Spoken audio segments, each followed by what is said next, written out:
one good story is at Daytona when Tim Brewer was the crew chief.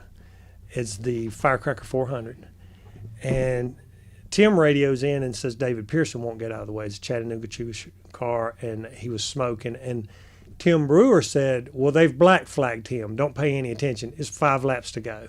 And, so Tim takes the information, Richmond, well, they've black flagged him. He shouldn't be out here anyway. So he flips the bird to David Pearson. An Indian. Yeah. Yeah. David Pearson's got Indian blood in him. He flips the bird to David Pearson.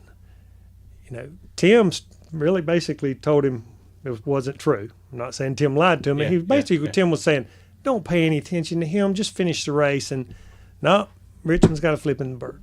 So Richmond radios and says, hey, I think he's mad. I think Pearson's mad. Maybe you better come down here. Well, Tim was a wimp.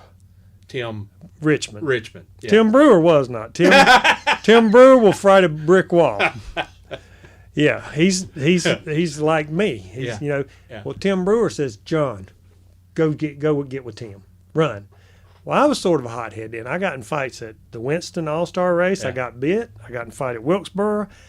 I was the scrapper. I'm the enforcer, you might say, back in those days. But I was hot-blooded. But, it was a team sport, and you don't mess with my team. I run down pit road, and when Tim's coming off the track, he stops before going behind, and I get in the car. He's like, come on. You're joking. No, protect me from David Pearson. I'm 19, I'm 20 years old.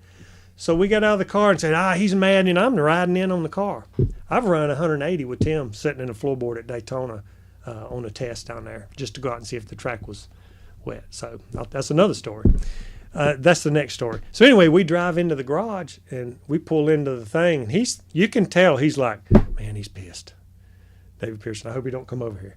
Well, by the time he gets out of the car, here comes Pearson. And I mean his nose to nose right here.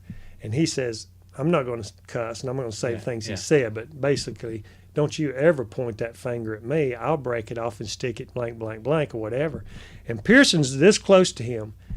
He had enough, and we're in the last stall.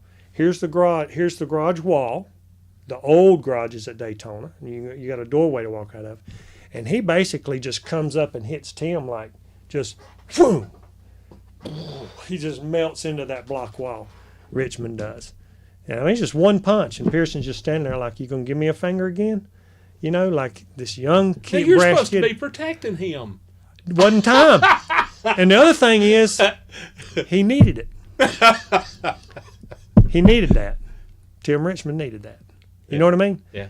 You don't come in here and disrespect these, Hall of Famers like David Pearson. Yeah. And he it's just like, think about how Keselowski came in the sport and everybody wrecked him. And, different drivers. Yeah. You're going to earn your way in here. So I think Tim Richmond grew a lot that right there.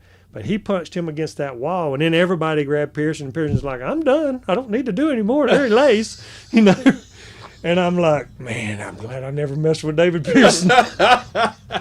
So I go back with Tim. I get him up, We go back, and he gets between the trucks. I quit. And he's throwing his gloves and goes up in the truck. And I quit, and I ain't driving anymore. And I'm like, whatever. He drove again, but I was there for it. But again, he needed that. And that was Richard Petty's 200th win that day. Yep. Wow. Yep. That's the day that we saw Reagan.